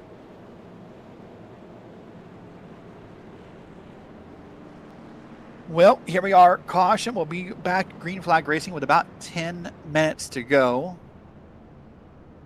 I say we continue the carousel of interviews. And if we can, let's just talk to the driver who was involved in that wreck. Let's see if we can get over Stacy Hunter. Stacy Hunter, welcome back to the Green Flag TV broadcast booth. Boy, oh boy, I felt like you just kind of got sideswiped there. Yeah, I wasn't really sure if that was my fault or not. I thought I gave him plenty of room, but then just got spun around. Well, so now we see the SimGamingExpo truck here on pit road. Looks like maybe some long repairs. How bad is the truck? I just have 7 minutes optional, but my steering wheel's cranked a little to the side, so I'll probably see her for a little bit. Just 7 minutes optional, he says. Nothing, nothing major. Yeah. Just 7 minutes. Yep. All right. Well, it's been No a bit of a mandatory. wild race tonight. We're going to watch the replay again. I know you can't see it, but I mean, I think it'd be interesting for you to see it back later, maybe, and see what your thoughts are. But then, unfortunately, the contact with the trucks below. Of course, I don't think they thought, what was going to happen there. So, just a bit of a wild ride. Yeah, I had it locked down, but I was just trying to hold on. All right. Well, listen, not the race you wanted, obviously, but we're back to 1 to go, so we're going to put you back with your team. Good luck the rest of the race, and we'll see what happens. All right, thank you, sir. All right, that is Stacy Hunter. Daniel, he says he wasn't sure what happened. Wasn't sure if maybe he came down or if tumor came up. So, it's nice to hear a driver kind of give benefit of the doubt sometimes. Yep, it'll be really interesting to see what happens here if we're able to get a bit more of a run. There's only around 10 minutes left in the race, so we'll see what happens here. So once again, Richard Regan Jr., the leader, has taken the top. That's the priority of the leader in this league. They can choose top or bottom lane. Regan loves getting that big run up into 1, so he takes the top lane. I'm pretty sure he's taking it every time, and I doubt if we keep having cautions, he'll change his mind. He'll take the top every time. Bradley Holly to the inside. He's got Steve Baker behind him. Just one big jump is all it can take for Holly. Let's see what happens here. With about 10.5 minutes to go. Barney the flagman has the flag in his hand. He waves it, and we're back under green. Green, green, green. It's going to be a tough race. Just the last 10 minutes, emotions are going to be running high. It's going to be real tough to figure out what's going to go on out there. I mean, here we go. Yep, here we go. In fact, there they are right now. 2 wide. Jeff Evans. See Matt Gagnon, Andrew Sharp all back in that big gaggle. That's right around P9 on back. 2 trucks to the inside wall. That is Doug Evans. That's James Morgan. No caution. They're off the track. As long as they keep moving at pace, we'll stay green. We'll be interested to see what may have happened there to cause that. Boy, the penalty report will be long next week. It's going to be real long next week after all this. This is wild. This is something I don't know anymore. Here's the replay, and I think Doug maybe got loose, and then Morgan just tapped the back of him. Unless there's something before that replay we didn't see, but look at me. Watch this. Nope, I was wrong. Morgan just looking around.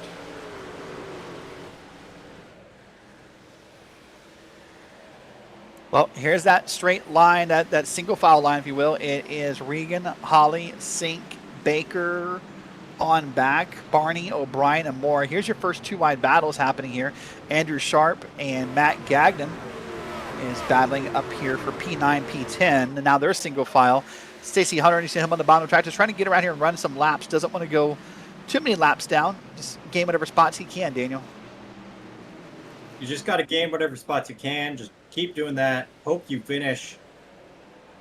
There's only 8 minutes left. I mean, if we get, sooner or later, when we get a caution, it'll be all over. So, yeah. Wait and see if we hit that point of no return. That'll be the question in mind. Holly doing a great job, though. He's really, doing a pretty decent job at keeping Regan in his sights. I know, obviously, all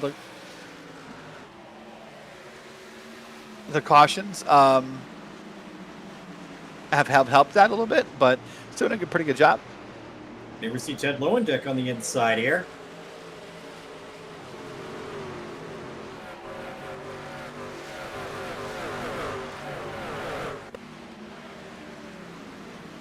He's going to keep trying to look down the inside of Matt Gagnon. Ho, ho, ho, ho.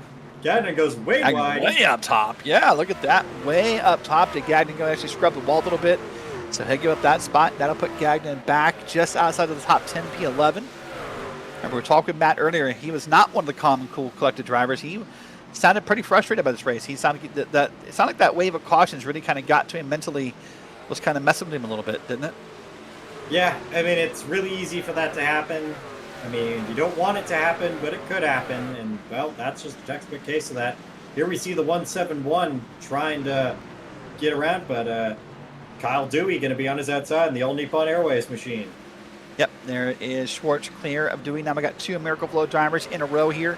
You got Evans and Schwartz right there. Now we got Ted Lomenick. He thought about 3 wide for a second, backed out of it, because in front of him is Andrew Sharp and Warren Young. P8, P9, P10 on your screen. And Sharp now clears Warren Young. That'll put Sharp up into P8. And here goes Lomenick again. He's now going to try to make the move on the bottom. Does he get there? Yeah, I think he does. Real good pass there. Good job. And, well, getting caught on the outside. Matt Gagnon's going to stream on by, and he'll get back into the... no, he will get back in the top 10. Yep, this will put him back in the top 10 by passing Warren Young. You see Schwartz still battling with Kyle Dewey right behind Jeff Evans. This on your screen is the battle for P12 on back.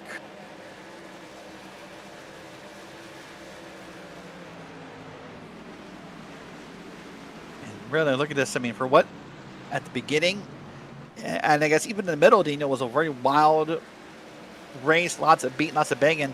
If you look at your camera shots now, it's hard to find a two-way battle. We've all kind of single filed out and kind of calmed it down here for the last 6 minutes or 5 minutes or so. Yeah, I think everyone's starting to tire out. Those arms are going to get real tired from just trying to run their own race at this point. I think everyone is sick and tired of those caution laps, and they're just reining it in, trying to get to the end here, and being thankful it's all over. I would agree with that. Well, looking here live at images from the virtual Worldwide Technology Raceway. And there's Nicholas Hunter getting passed by Zachary. Oh, look at that move by Nicholas Hunter. Squeeze it right under Mike Toomer Jr. Boy, oh boy. Yeah, 99 got in front of him, and Toomer had to check up, and, well, both of them just streamed right on by there. Certainly did. Looking back up top here, this Jeff Evans. He's now getting around Warren Young. That puts Evans up into P11. One more spot, and he's in the top 10 for the night.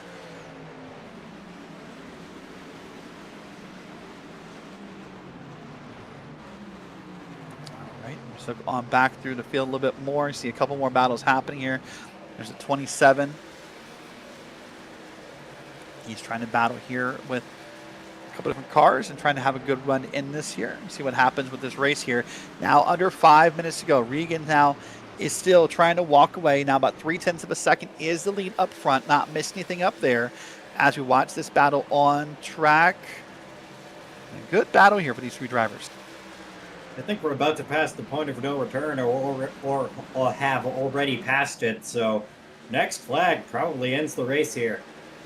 Yeah, definitely get to that point if we're not there already. Remember, the admins of the Premier Sim Racing SimGamingExpo Truck Series, they want to do everything possible to finish under green, but at a certain point, it's just not possible. The timing doesn't allow. Look at the bottom of your screen, lap by lap. One lap, it's Regan, next it's Holly, then it's Regan again. So it just doesn't feel like any ground is being made up here that much, at least by Bradley Holly. Yeah, I think this is Richard Regan Jr.'s race to lose. He's going to be the guy to beat. He's going to have 3 wins out of 4 races so far this season. I don't see how you can stop him. Well, just remember, it just takes a couple bad races, and you can come back down to earth, so we'll wait and see. A couple wild races left. IRP next week, Kentucky, the Glen, and lots more. So we'll wait and see if he can win some more. If he can win tonight, it's still up in the air. Anything can happen in his last 3.5 minutes or so. But right now, Regan is slowly starting to walk away. It's Regan first, Holly second, Sink in third. Your top 3, and there it is. Red, red, red on the bottom of your screen. Regan is pulling away. Yep, he's starting to pull away, and it's going to be hard to catch him now. I think we're in that point where the long run speed is going to come in, and I think it's pretty much over at this point. Unless Regan does an uncharacteristic mistake, which You never know, but it might not happen. At the point of sounding redundant, it would be uncharacteristic if he did make that mistake. But yeah, here a battle. This is on behind Jeff Evans. That's Nicholas Schwartz and Warren Young. Warren Young running this past, 3, 4, 5 minutes, has fallen back a few spots. His first race, I think, since our season opener, if I recall correctly, for the one truck. And had a good, strong run. Still having a good, strong run overall. P13 currently. And for a returning truck, that's a pretty solid finish as there's a truck in the wall. That's Scherff. No caution, though. He kept it going straight. So, hey. Yep, you speculated earlier. I can now confirm I'm positive at 2 minutes left. We are now at that point of no return. The next flag will end the race. Hopefully it's the checkered flag after the white flag. So we'll wait and see when that moment does come around. Warren Young trying to take a peek. Also wants to be careful not to let Kyle Dewey on by. So you see a couple different battles happening there. Here's Ted Lowendick. He is trying to battle his way back. Remember, he got loose earlier. He's now with Andrew Sharp. And they're up in P8, P9. So despite Lowendick losing the truck earlier, this will still be a pretty solid finish if he finishes in this area right here. Yeah, it'll still be a really good finish for him. I mean, he hasn't really had all the luck this season, so he's hoping he can turn it around. So this would be a good run to do that, and finishing in the top 10 is always great. Great feeling. Yeah, be a great finish, especially when you've spun the car by yourself and had to fall to the back. That'll be even greater. But here's a great run. Look at that gap. That has opened up here. Last time at the line, 1 second was the margins. Regan is now walking away from Bradley Holly. It's Regan, Holly, Sink, Baker, and Robert Barney, your top 5, with just about a minute to go. Likely 3 to go on the track.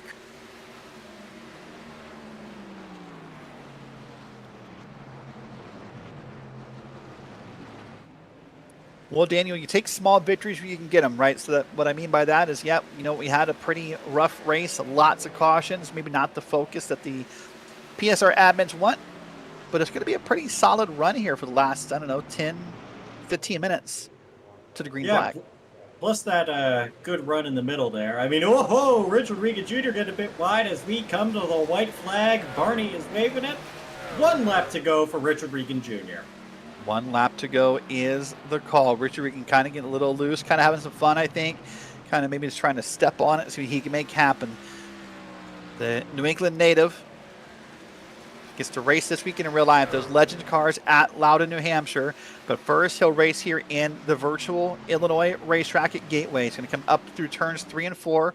1 final time. See those win stickers in the back under his name? He gets to put 1 more under his name because Richard Regan wins at Gateway.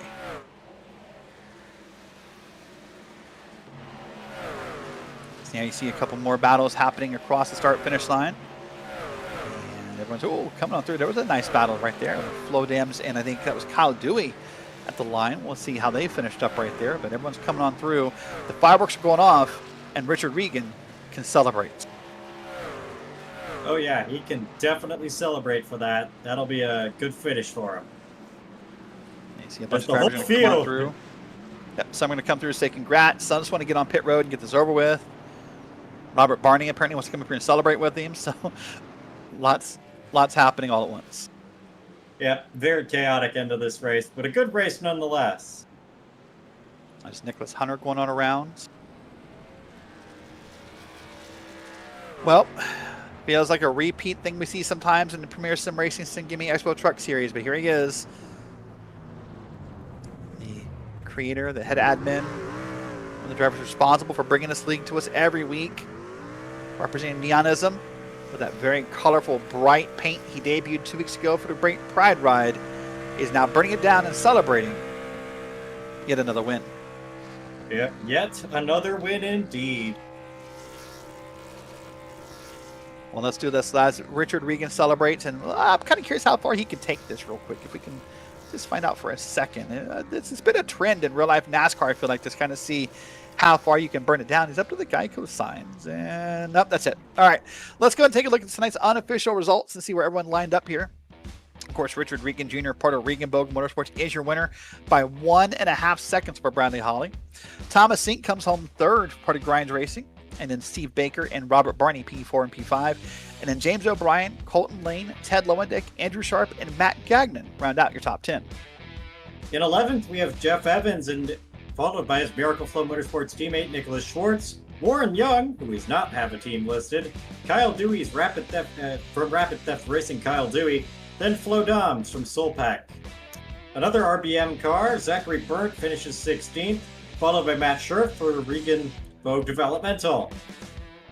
18th, Nicholas Saroff for Knucklehead Motorsports, and another RBM car of Steve Loving. Rounding out your top 20, Nick Hunter for Grinds Racing. Coming back to P21's Brandon Walter, followed by Brian Tope, Mike Toomer Jr., and Evan Williams, and Nicholas Acosta running your top 25. Couple cars less on the lead lap, James Morgan in that 12 truck, and then Doug Rice in the 35 truck. And then cars 4 or more laps down, Stacy Hunter, Jacob Dunn, and Jacob Watson, 28, 29, 30. And then rounding out the field, Doug Evans, Trace Berderny, Blaine Adams, and Brett Adams round out a 34 truck field. Let's look top to bottom at tonight's unofficial result. Well, at this time, it is time to start our Regan Bogues Motorsport post-race. Now, at Regan Bogue Motorsports, speed is just the starting point because success is built through discipline, focus, and development. At Regan Bogue Motorsports, their iRacing coaching is built to develop winners through one-on-one training. The focus is on the fundamentals that turn fast drivers into champions via smart racecraft, disciplined decision-making, and pressure-proof performance. This isn't about quick fixes, it's about building a foundation for lasting success. Regan Bogue Motorsports, developed for wins, built for championships. Well, we use the term built for championships. I think it's appropriate. We talked to the driver who seems to be in the catbird seat for the championship. One of the heads of Regan Bogue Motorsports, Richard Regan. Well, maybe a messy race is a way to describe it, but a race you won nonetheless. Yeah, definitely a messy race for the league as a whole. Kind of unfortunate because towards the end of last season, season 1, we definitely had some good races, and I was hoping that would kind of transfer over to season 2. And obviously, like the beginning of the seasons usually are a little bit more wreckfest filled, but I figured by the time we got here, it should settle down a little bit. But we'll regroup as a league and make certain adjustments to try to help promote better clean racing, and hopefully it gets better for the rest of the season. So before I talk to you as driver, I first have to ask you as a league owner. You say all that, but you're going to IRP next week. Is that a concern? I mean, I'm not concerned. There's going to be a lot of penalties after tonight, so it's most likely going to be a smallish field. So hopefully with the smaller field, we can go back to some good clean racing. I know in the past, like over here, we haven't been there yet, but in another league that we all pretty much ran in, we've had some good runs there. So I'm a little optimistic for next week. So now let's talk to you as a driver. And it took you a little bit to find the front tonight. Thomas Sink got the pole, led some laps, and finally you made the pass. What do you think? Was it just about being patient to finding the run you needed, or what led you to getting around Thomas Sink finally?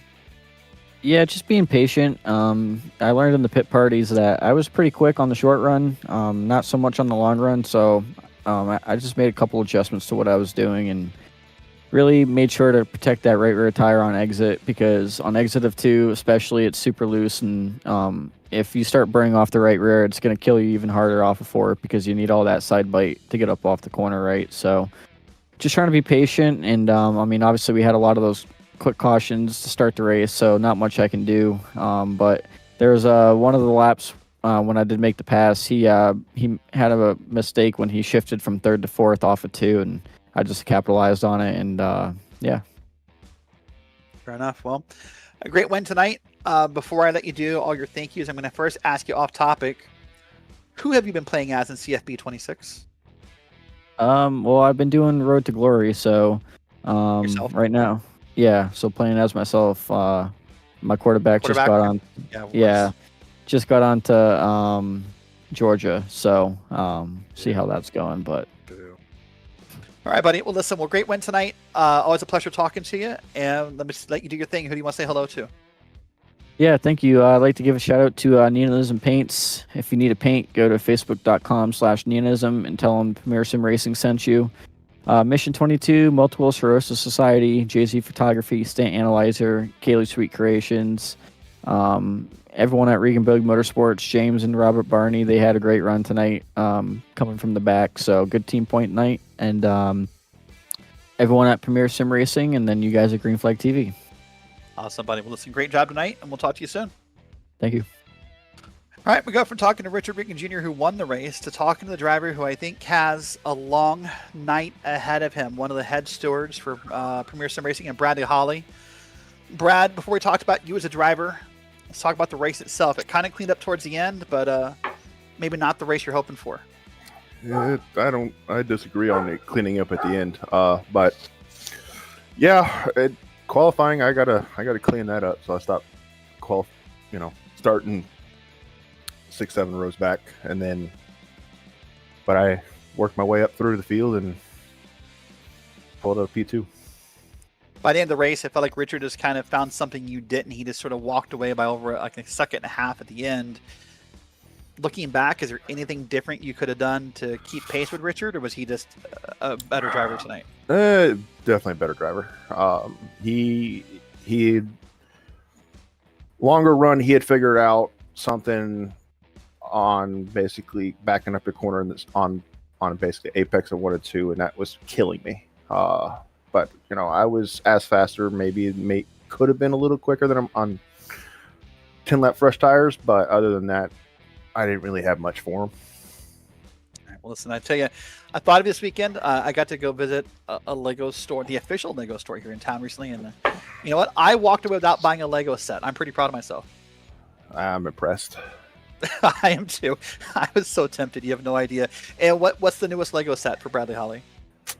I don't know yet. I got a few things on the list, but one of them is the ATST that's coming out in I think May that I'm looking forward to. But okay. Other than that, I don't really. I guess the droid from Andor and Rogue One. That droid that's coming out in a couple weeks actually. I might pick that up at some point. We'll see. All right. Well, listen, I know you got a stewarding meeting to get to. I'm going to buy you a couple Red Bulls. I think you're going to be there a while. And good luck. No, I'm just going to drink myself silly tonight. Fair enough. Well, listen, congrats on P2, and we'll talk to you next week. Thank you very much. All right, that is Bradley Holly. And now we'll finish off our podium interviews with the driver who finished P3 and Thomas Sink, and he is caught up with Daniel Bouchard. Thomas. How did you feel about the race today? It certainly looked like a difficult race. When we talked to you early in the race, you felt a little bit stressed. Did that ever subside as the race went on? Maybe slightly. When Richard got in front and then Brad got in front, I felt a little bit more at ease. With Brad in front of me, he's able to communicate with me really well and just kind of formulate a plan, and it kind of calmed me down a little bit. But no, I was pretty stressed the whole race. Certainly. So how do you feel about your chances next week at IRP? Like, do you feel like you're going to be good there? Is it going to be a lot harder for you there?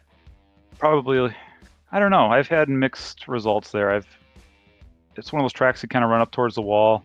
Don't fairly do too well at tracks like that, including like Homestead, IRP, and I think New Hampshire is kind of similar. So we'll see. I think I'm just going to be shooting for a top 10.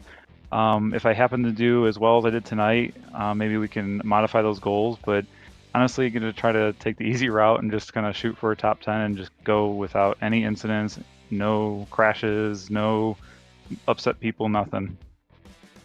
Well, that's certainly great. Anyone you want to thank for this result today?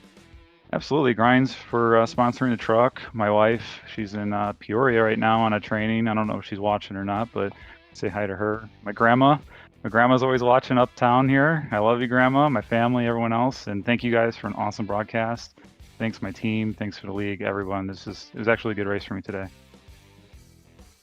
Well, that's great to hear from you. Thank you. Hope to see you next week. Hope to hear you back in the booth. That's good.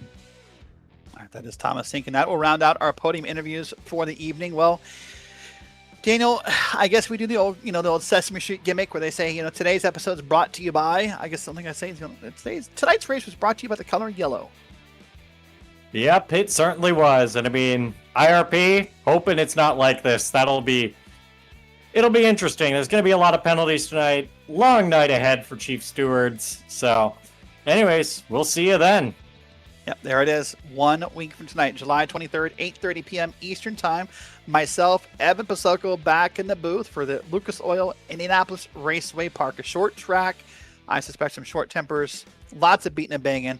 But what I do expect is to have you here along with us each and every week on Green Flag TV. Up next after this, stay tuned for the post-race coverage.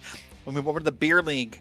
They're racing the Super Formula Light cars at Phillip Island. Well, if you missed this race, you can catch this race and every race of the premier sim racing Sim Gaming Expo Truck Series on the Green Flag TV YouTube channel. For Danny Broussard and Dustin Ollis, I am Derrick Watson saying so long, good night, and congratulations to Richard Regan Jr.